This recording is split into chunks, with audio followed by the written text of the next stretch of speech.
الحمد للہ وحدہ لا شریک لہ والصلاة والسلام علی من لا نبی بعدہ وعلی آلہ واصحابہ الذین اوفوا عہدہ اما بعد فاعوذ باللہ من الشیطان الرجیم بسم اللہ الرحمن الرحیم قد افلح من تزکا اللہم صلی علی محمد وعلی آل محمد کما صلیت علی ابراہیم وعلی آل ابراہیم انک حمید مجید اللہم بارک علی محمد وعلی آل محمد کما بارکت علی ابراہیم وعلی آل ابراہیم انک حمید مجید۔ اللہ تعالیٰ نے قرآن کریم میں ارشاد فرمایا، قد افلح من تزکا، وہ شخص کامیاب ہوتا ہے، فلاح پاتا ہے، نجات پاتا ہے جو اپنی اصلاح کر لیتا ہے، اپنے آپ کو سنوار لیتا ہے، اپنے آپ کو درست کر لیتا ہے، اپنے آپ کو اللہ کی مرضی کے مطابق ڈھال لیتا ہے، وہ شخص کامیاب ہوتا ہے۔ انسان خود کو ظاہری اور باطنی گناہوں سے دور کرے، خود کو ظاہری اور باطنی نجاستوں سے صاف کرے، اسے کہتے ہیں تزکیہ نفس، یعنی اپنا تزکیہ کرنا، خود کو پاک صاف کرنا، خود کو گناہوں کی آلودگی سے دور کرنا، اپنے ظاہر اور اپنے باطن کو پاک کر کے شریعت مطہرہ کے مطابق بنانا، یہ تزکیہ نفس ہے۔ ہمارے ہاں ایک لفظ استعمال ہوتا ہے تصوف۔ تصوف کا مطلب کیا ہے؟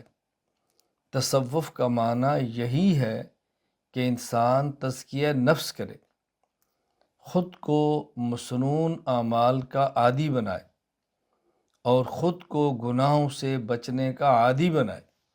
اپنے آپ کو سنتوں کا عادی بنانا اور گناہوں سے بچنے کا عادی بنانا، اسی کو تزکیہ نفس کہا جاتا ہے۔ ہمارا ایک لفظ استعمال ہوتا ہے خانقاہ۔ خانقاہ کا معنی وہ جگہ ہے جہاں انسان اپنے شیخ کی صحبت میں رہ کے اپنا تزکیہ کرتا ہے، خود کو گناہوں سے صاف کرتا ہے، خود کو گناہوں کی آلودگی سے دور کرتا ہے۔ اگر کوئی انسان خود کو برے اخلاق سے دور کرنا چاہے، اپنے اندر روحانی بیماریاں ہیں ان کو ختم کرنا چاہے، تو اس کے لیے ضروری ہے کہ کم از کم 40 دن اپنے شیخ کی صحبت میں شیخ کے ساتھ خانقاہ میں گزارے۔ اس میں ایک تو انسان کو اپنا شیخ سامنے ملتا ہے، اس کی خلوت اور جلوت دیکھنے کو ملتی ہے، اپنے شیخ کی صحبت ملتی ہے، عملی زندگی ملتی ہے، عملی زندگی کی برکات ملتی ہیں، اور اپنی آنکھوں سے انسان دیکھتا ہے اور خود براہ راست محسوس کرتا ہے کہ گندے سے گندے ماحول میں بھی انسان اچھے سے اچھا کیسے بن سکتا ہے۔ آدمی کی الجھنیں دور ہوتی ہیں۔ پھر خانقاہ میں رہ کے اپنے شیخ کی معیت اور صحبت میں انسان کیفیات کو بھی حاصل کرتا ہے، انسان نور ایمان کو بھی حاصل کرتا ہے، انسان تقوی بھی حاصل کرتا ہے، اور سنت پر عمل کرنا اس کا ایک مزاج اور اس کی طبیعت اور اس کی گویا ایک عادت بن جاتی ہے۔ اس لیے ہمارے مشائخ نے، اکابر نے خانقاہوں کو قائم فرمایا، اور ہمیں بھی چاہیے کہ ہم خانقاہوں کا رخ کریں، خانقاہوں میں کچھ وقت گزاریں، اپنے شیخ کے ساتھ، اپنے مربی کے ساتھ، اپنے مزکی کے ساتھ رابطہ رکھیں مضبوط، جس سے انسان کو بہت نفع ہوتا ہے۔ دیکھیں، انسان کے اندر جسم ہے، انسان کے اندر روح ہے۔ انسان جسم اور روح کا مجموعہ ہے، جسم اور روح دونوں سے بنا ہے۔ وَلَقَدْ خَلَقْنَا الْإِنسَانَ مِنْ صَلْصَالٍ مِّنْ حَمَإٍ مَّسْنُونٍ فَإِذَا سَوَّيْتُ وَنَفَخْتُ فِيهِ مِن رُّوحِي فَقَعُوا لَهُ ساجدین۔ اللہ قرآن کریم میں یہ بات سمجھا رہے ہیں کہ ہم نے انسان کو مٹی کے جسم سے بنایا ہے، پھر اس کے اندر روح کو پھونکا ہے۔ تو انسان کے جسم کی بیماریاں ہیں جن کو جسمانی بیماریاں کہتے ہیں۔ کبھی آنکھ خراب ہے، کبھی پیٹ خراب ہے، کبھی ناک میں تکلیف ہے، کبھی دانت میں تکلیف ہے، کبھی کان میں تکلیف ہے، کبھی سر میں درد ہے، کبھی پاؤں پہ چوٹ لگ گئی۔ یہ انسان کی جسمانی بیماری ہے۔ اسی طرح انسان کے اندر جو روح ہے، کچھ انسان کی روحانی بیماریاں ہوتی ہیں۔ انسان میں حسد آتا ہے، کسی میں اچھی چیز کو دیکھتا ہے تو جل جاتا ہے اور اس کا جی چاہتا ہے کہ یہ فلاں سی چیز ختم ہو جائے، اس کو حسد کہتے ہیں۔ ایک ہوتا ہے غبطہ، رشک، یہ الگ چیز ہے۔ کسی کو قرآن کریم کی تلاوت کرتے دیکھا، تلاوت پسند آئی تو انسان کے اندر خواہش پیدا ہوئی کہ اے کاش میں بھی اس طرح تلاوت کروں، یہ غبطہ ہے اور یہ جائز ہے، رشک کرنا۔ کسی انسان کو دیکھا کہ اللہ کے راستے میں سخاوت بہت کرتا ہے، آدمی کو رشک آتا ہے اور جی چاہتا ہے میں بھی اس طرح سخی بنوں، یہ جائز ہے اور یہ شریعت میں پسندیدہ ہے۔ وفی ذالک فلیتنافس المتنافسون، اس میں بندے کو آگے بڑھنا چاہیے۔ اور حدیث پاک میں ہے لا حسد الا فی اثنتین، یعنی رشک کرنا دو بندوں پر جائز ہے۔ ایک جس کو اللہ نے مال دیا ہو، خرچ کرتا ہو، خدا نے کسی کو علم دیا ہو، اس سے وہ دین کا کام کرتا ہو، جائز ہے۔ تو یہ رشک الگ چیز ہے۔ کسی کو دیکھا کہ اس کا کاروبار بہت اچھا ہے، آدمی کا جی چاہتا ہے میرا بھی اس طرح کاروبار ہو، یہ جائز ہے۔ حسد اور غبطہ میں فرق کیا ہے؟ حسد کا معنی ہوتا ہے کسی میں کسی چیز کو دیکھنا اور اس سے جل اٹھنا اور اندر حسرت ابھرنا کہ اس سے یہ چیز ختم ہو جائے۔ اور رشک کہتے ہیں کسی میں اچھی چیز کو دیکھنا اور اس کی وجہ سے انسان کے اندر یہ خواہش ابھرنا کہ مجھے بھی یہ مل جائے۔ رشک جائز ہے، حسد یہ ناجائز ہے۔ تو یہ بیماری ہے جو انسان کو شیخ کے پاس رہنے سے یہ دور ہوتی ہے۔ اسی طرح انسان کی روح کی یہ بیماری ہے کہ کوئی نامحرم سامنے آئے تو اس کو دیکھنے کا داعیہ پیدا ہونا، بدکاری کا پیدا ہونا داعیہ، یہ انسان کی بیماری ہے۔ اب اس کو ختم کرنا ہے۔ یہ ختم کب ہوگی؟ جب آدمی اپنے شیخ کی صحبت میں رہے گا، بیماری دور ہو جائے گی۔ انسان کے اندر بیماری ہے کہ جی چاہتا ہے میں مال حاصل کروں، حلال طریقے پر ہو، حرام طریقے پر ہو، بس مال کی محبت ہے، حب مال۔ اب اس حب مال کی بیماری کو ختم کرنا ہے۔ یہ کب ہوگی؟ جب انسان اپنے شیخ کی صحبت میں رہے گا جو حب مال کی بیماری سے نکل گیا ہے۔ تو انسان کی روح کی جو بیماریاں ہیں، ان میں بنیادی بیماری حب جا کی ہے اور بنیادی بیماری انسان کے اندر حب مال کی ہے اور انسان کے اندر بنیادی بیماری حب باغ کی ہے۔ یہ تین بیماریاں بنیادی ہیں۔ نمبر ایک حب جا، یعنی اپنی عزت، اپنا پروٹوکول، اپنے دل میں خود کو بڑا سمجھنا، اور حب باہ یعنی شہوت، بدکاری کے اندر خواہش ہونا، اور حب مال، جائز ناجائز جیسے بھی انسان کے اندر مال ہے، یہ انسان کی بیماریاں۔ تو وہ شیخ طریقت، وہ ہمارا مرشد، وہ اہل ذکر، وہ اہل نسبت، جنہوں نے ایک وقت گزارا ہے اپنے شیخ کی خدمت میں، مجاہدات کیے ہیں، محنت کی ہے، مشقت کی ہے، اور ان بیماریوں سے اپنے قلب کو پاک کیا ہے، ان کی صحبت میں رہیں گے تو پھر ہمارا قلب بھی، ہماری روح بھی ان بیماریوں سے نکل جائے گی۔ شیطان بہت محنت کرتا ہے کہ انسان اہل اللہ کے قریب نہ جائے، اہل ذکر کے قریب نہ جائے، اہل نسبت کے پاس نہ جائے، بہت محنت کرتا ہے۔ اور اگر کہیں انسان چلا بھی جائے تو توجہ دائیں بائیں ہٹائے گا، دیگر کاموں کے اندر مشغول رکھے گا تاکہ اس کو مکمل استفادہ نہ ہو، مکمل فائدہ حاصل نہ کرے، پوری محنت کرتا ہے۔ خانقاہوں میں شیخ کی صحبت میں رہ کے بیماریوں سے بچنا اور اچھی عادات اور اخلاق کو حاصل کرنا، یہ ایسے ہی ہے کہ جیسے انسان سردی کے موسم میں کمرے اور مکان میں جائے اور چلتے ہوئے ہیٹر کے قریب بیٹھ جائے۔ سردی کے موسم میں سردی سے بچنے کے لیے مکان میں جائے اور چلتے ہوئے ہیٹر کے خود کو قریب کر دے۔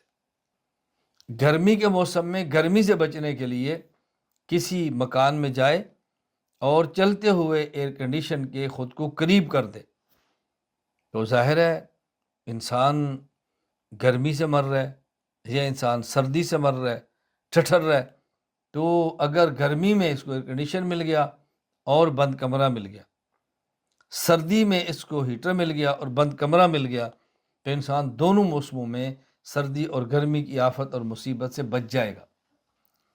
اسی طرح اگر کوئی انسان روحانی بیماریوں کے اندر مبتلا ہے، اس کو خانقاہ کا کمرہ ملے اور وہاں شیخ ملے جو گرمیوں میں اے سی کا کام کرتا ہے، سردیوں میں ہیٹر کا کام کرتا ہے، وہ شیخ اس کو ملے، تو اس شیخ کے چلتے ہوئے قلب کے قریب اپنا قلب کر دے، اللہ تعالیٰ اس کو وہ کیفیت عطا فرما دیں گے، اللہ اس کو وہ چیزیں عطا فرما دیں گے جو اس کے شیخ کو میسر آئی ہیں۔ تو اس کے لیے ضروری ہوتا ہے کہ انسان کچھ وقت خانقاہ میں اپنے شیخ کے پاس گزارے۔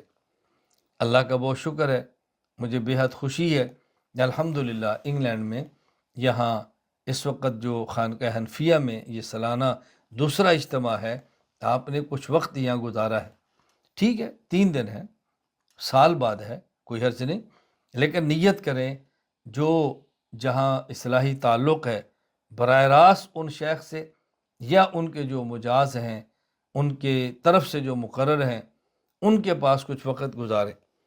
رمضان مبارک قریب آ رہا ہے، رمضان کا اعتکاف کوشش کریں، اپنے شیخ کے پاس گزاریں، اپنے شیخ کی خانقاہ میں گزاریں، اپنے شیخ کے مجاز کے پاس گزاریں، اور اگر شیخ تک کسی عذر کو ایسے نہ جا سکیں، خانقاہ تک نہ پہنچ سکیں، کوئی بھی عذر ہو، ان کے مجاز کے پاس ٹھہریں۔ اگر یہ بھی مشکل ہو تو پھر اپنے گھر، اپنے علاقے، اپنے ماحول میں رہتے ہوئے ان کی ہدایات کے مطابق عمل کریں۔ الحمدللہ مجھے بہت خوشی ہے کہ یہاں انگلینڈ میں مفتی یوسف بیگ صاحب، اللہ ان کی عمر میں برکت دے، مولانا محمد وسیم، اللہ ان کی عمر میں برکت دے، ان حضرات نے کسی حد تک خانقاہی نظام کو شروع کیا ہے، لوگ جڑنے شروع ہوئے ہیں، مجھے بے حد خوشی ہے۔ انشاءاللہ آہستہ آہستہ کام آگے بڑھے گا، لوگ اپنے عقائد بھی ٹھیک کریں گے، مسائل بھی سیکھیں گے، اور اپنے اخلاق درست کر کے اپنی تربیت بھی کرائیں گے انشاءاللہ العزیز۔ تو آج ہماری اسی خانقاہ حنفیہ انگلینڈ کا دوسرا سالانہ اجتماع ہے اور ابھی اس کی آخری نشست ہے، ان حضرات کی طرف سے تھا، اور مجھے بھی خواہش تھی کہ ایسے موقع پر بندہ شریک ہو، انسان کو فائدہ بہت ہوتا ہے۔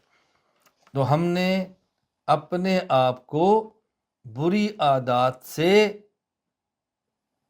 صاف کرنا ہے، بری عادات کو اپنے اندر سے نکالنا ہے، گندے اخلاق سے جان چھڑانی ہے، اور اچھی عادات اپنے اندر اپنانی ہے، اچھی اخلاق کو حاصل کرنا ہے، اور یہ تبھی ہوگا جب ہم کچھ وقت اپنے شیخ اور اپنے مربی کی خدمت میں ان کی خانقاہ میں گزاریں گے تو انشاءاللہ بہت فائدہ ہوگا۔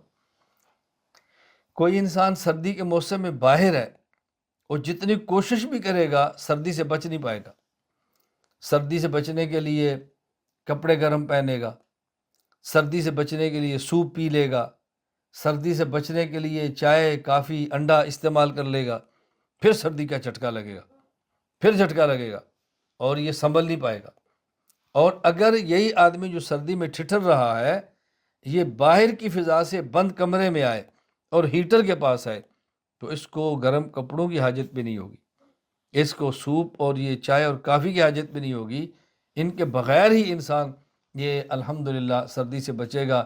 لیکن مزید اگر اس کو دیسی انڈا بھی ملے، اس کو چائے ملے، اس کو کافی ملے، اور اچھا کھانا ملے، تو سبحان اللہ، کیا کہنے، سردی بھی گئی اور صحت اچھی بھی ہوگی۔ تو آدمی شیخ کے پاس اگر خانقاہ میں آ جائے اور نوافل نہ بھی پڑھے، زیادہ اذکار نہ بھی کرے، کثرت تلاوت نہ بھی کرے، تب بھی گناہوں سے بچے گا اور نیک اعمال کی طرف راغب ہوگا۔ لیکن اگر شیخ کی خانقاہ اور مجلس میں بھی رہے اور جو وقت زائد ملے اس میں تلاوت کرے، اس میں کثرت سے اذکار کرے، کثرت سے نوافل پڑھے، تو پھر اس کی صحت کا کیا کہنا، اس کی روحانی ترقیات کا کیا کہنا، اس کی روحانی معراج کا کیا کہنا۔ آپ اندازہ فرمائیں کہ انسان کتنی ترقیات کرتا ہے۔ میں اس لیے بڑی تاکید سے عرض کرتا ہوں کہ جو حضرات ہمارے خانقاہ حنفیہ سے جڑے ہوئے ہیں وہ کوشش کیا کریں ماہانہ خانقاہ اجتماع میں اپنے علاقے میں شرکت کریں، وگرنہ جو آن لائن ہر ماہ کی پہلی اتوار خانقاہ اجتماع ہوتا ہے جس میں براہ راست میں بات کرتا ہوں، تو اس اجتماع میں شرکت کی کوشش کیا کریں۔ میں نے کئی مرتبہ اس کو محسوس کیا ہے اور کئی مرتبہ یہ دیکھا ہے کہ لوگ مجھ سے رابطہ کرتے ہیں، فلاں گناہ جان نہیں چھوڑ رہا، فلاں گناہ جان نہیں چھوڑ رہا، فلاں روحانی بیماری میرے اندر موجود ہے۔ میں ان سے سوال کرتا ہوں کہ آپ نے اس اتوار کو ماہانہ خانقاہ اجتماع میں شرکت کی ہے؟ کہتے ہیں جی نہیں، بس ہو گیا تھا، بھول گیا تھا، یاد نہیں رہا، کام پہ چلا گیا تھا۔ میں نے کہا میرا کیا قصور ہے؟ اور جو باقاعدگی سے ماہانہ خانقاہ اجتماع میں شرکت کرتے ہیں وہ جہاں تشریف فرما ہیں وہ خود محسوس کریں گے کہ ان کو کتنا فائدہ ہوتا ہے۔ میں بارہا یہ بات کہہ چکا ہوں کہ صرف محبت عقیدت کی نگاہ سے شیخ کو دیکھنا، شیخ کی مجلس میں بیٹھنا اور وہاں ادب کا خیال کرنا، یہی چیز انسان کی کیفیت کو بدل دیتی ہے اور انسان کی کائے کو پلٹ دیتی ہے۔ میں نے کئی بار ایک واقعہ سنایا ہے کہ میں سرگودا مرکز خانقاہ میں تھا، تو مجھ سے ایک ساتھی نے خط لکھا، انہوں نے کہا جی میں ایک بیماری کے اندر مبتلا ہوں کہ لڑکی نہیں مجھے لڑکے سے ناجائز پیار ہو گیا اور میں اس بیماری سے نکل نہیں پا رہا، تو میں اسے کیسے جان چھوڑاؤں۔ میں نے ان کو خط کا جواب دیا کہ آپ کچھ وقت کے لیے میرے پاس آ جائیں۔ وہ خیر خط پڑھا اور میرے پاس آ گئے خانقاہ میں سرگودا۔ تو مجھے کہتا ہے میں یہاں کیا کروں؟ میں نے کہا آپ نے کچھ بھی نہیں کرنا، معمول کی عبادت 5 وقت کے فرض پڑھیں، معمول کے نوافل، معمول کی تلاوت، کوئی زائد عمل آپ نے نہیں کرنا۔ میں گھر سے نکل کے مسجد میں جاتا ہوں، مسجد سے گھر آتا ہوں، سبق کے لیے جاتا ہوں، سبق سے درسگاہ سے واپس آتا ہوں، باہر مہمانوں بیٹھتا ہوں۔ آپ صرف عقیدت کے ساتھ اپنے شیخ کو دیکھتے رہیں، بس عقیدت کے ساتھ دیکھتے رہیں۔ آپ یقین فرمائیں ایک ہفتہ رہنے کے بعد واپس گئے تو مجھے انہوں نے خط لکھا کہ میری اس بیماری سے جان چھوٹ گئی۔ کیوں؟ ایک دل میں 2 محبتیں جمع نہیں ہوتی، یا ناجائز اور یا جائز۔ ایک برتن میں پاک اور ناپاک دونوں پانی جمع نہیں ہوتے، ایک پلیٹ میں پاک اور ناپاک دونوں کھانے اکٹھے نہیں ہوتے، ایک ہی دل میں جائز اور ناجائز دونوں محبتیں یک وقت ہوں، ایسا مشکل ہے۔ جائز محبت آئے گی، ناجائز دفع ہو جائے گی، ناجائز محبت آئے گی، جائز نکل جائے گی۔ اس لیے خانقاہ میں بہت زور دیا جاتا ہے کہ اذکار کا بہت اہتمام کریں، اذکار کا بہت اہتمام کریں، ذکر نفی اس بات کا اہتمام کریں، لا الہ الا اللہ اس کا بہت کثرت سے ورد کریں، اس سے انسان کی بیماریاں ختم ہوتی ہیں۔ تو خانقاہ میں رہنا اور اپنے شیخ کی صحبت میں رہنا بہت فائدہ، بہت فائدہ، اتنا فائدہ ہے کہ میں آپ کو شاید اس کا فائدہ بتا نہ سکوں۔ کہیں آپ کے علم میں ہو کہ جن سے آپ کا اصلاحی تعلق ہے وہ شیخ کسی علاقے میں آ رہے ہیں، پہنچیں، کسی ملک میں آ رہے ہیں، آپ پہنچ سکتے ہیں پہنچیں، کہیں جا سکتے ہیں وہاں جائیں، اور بغیر پروٹوکول کے جائیں، بغیر طمع کے جائیں، بغیر اپنی عزت کروانے کے جائیں۔ بس اوقات بعض مرید اپنے شیخ کیا جاتے ہیں، وہ ذہن بنا کر جاتے ہیں ہمیں اٹھ کے ملیں گے، دسترخوان لگے گا، ہمارے برتن دھلیں گے، ہماری خدمت ہوگی، اور جب یہ ان کی توقعات پوری نہیں اترتی، ان کے نفس کو چوٹ لگتی ہے اور دوبارہ اپنے شیخ کی خانقاہ کا رخ نہیں کرتے، یہ نہایت غلط بات ہے۔ اپنے شیخ کے ساتھ بھی اگر یہی معاملہ ہو کہ مجھے پروٹوکول ملے، مجھے کھڑے ہو کے ملیں، میرے ساتھ عزت کا معاملہ کریں، دسترخوان لگا کے دیں، تو پھر شیخ کے پاس جا کے مجھے آپ بتائیں انسان کی تربیت کیسے ہو سکتی ہے؟ اللہ تعالی ہمیں یہ بات سمجھنے کی توفیق عطا فرمائے۔ تو خانقاہوں کا بنیادی مقصد میں عرض کر رہا ہوں، اپنے آپ کو اخلاق حسنہ سے مزین کرنا اور اپنے آپ کو اخلاق رذیلہ سے، اخلاق فاسدہ سے، برے اخلاق سے دور کرنا، یہ بنیادی مقصد ہے۔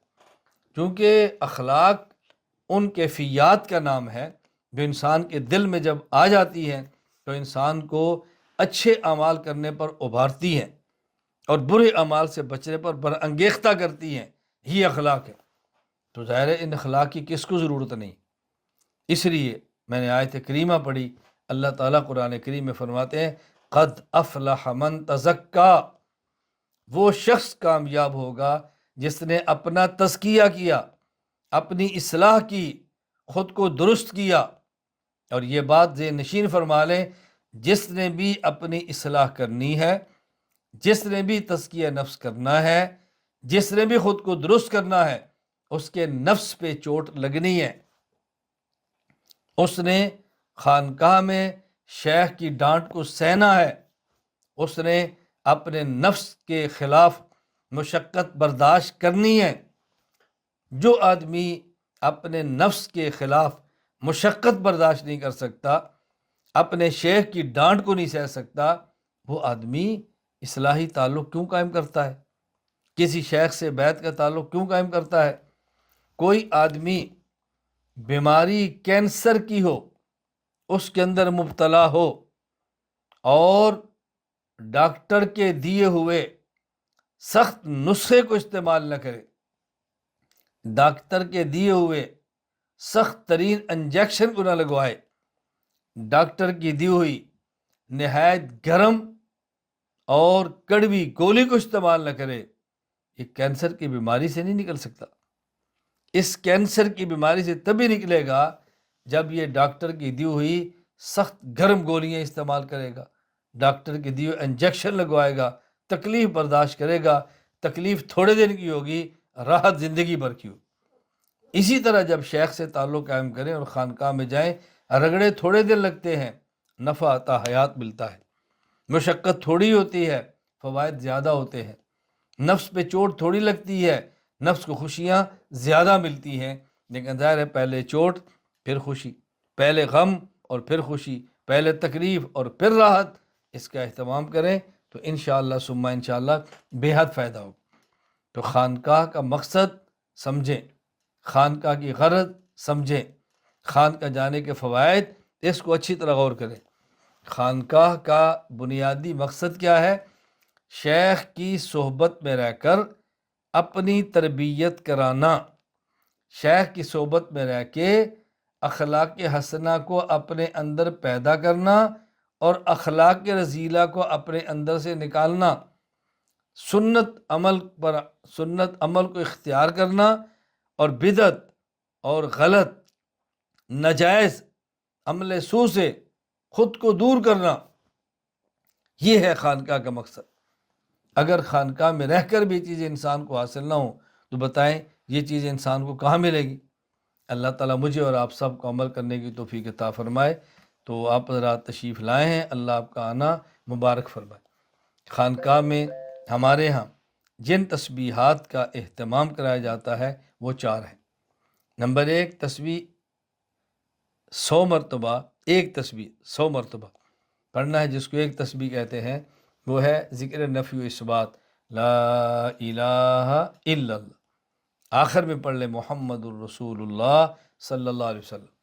ایک تسبیح استغفار، شروع میں مکمل استغفر اللہ ربی من کل ذنب واتوب الیہ، پھر 100 مرتبہ استغفر اللہ استغفر اللہ استغفر اللہ، ختم کریں پھر ایک بار پڑھ لیں استغفر اللہ ربی من کل ذنب واتوب الیہ، پھر درود شریف مکمل درود ابراہیم پڑھ لیں اور صلی اللہ علیہ وسلم 100 بار پڑھیں، اور آخر میں صلی اللہ علیہ النبی الکریم پڑھ لیں، اور 100 مرتبہ ذکر اسم ذات اللہ جل جلالہ و تعالی شانہ عما نوالہ 100 بار پڑھیں، اللہ اللہ اللہ، آخر میں لا الہ الا اللہ محمد رسول اللہ صلی اللہ علیہ وسلم۔ ان 4 تسبیحات کا اہتمام کریں۔ اگر کوئی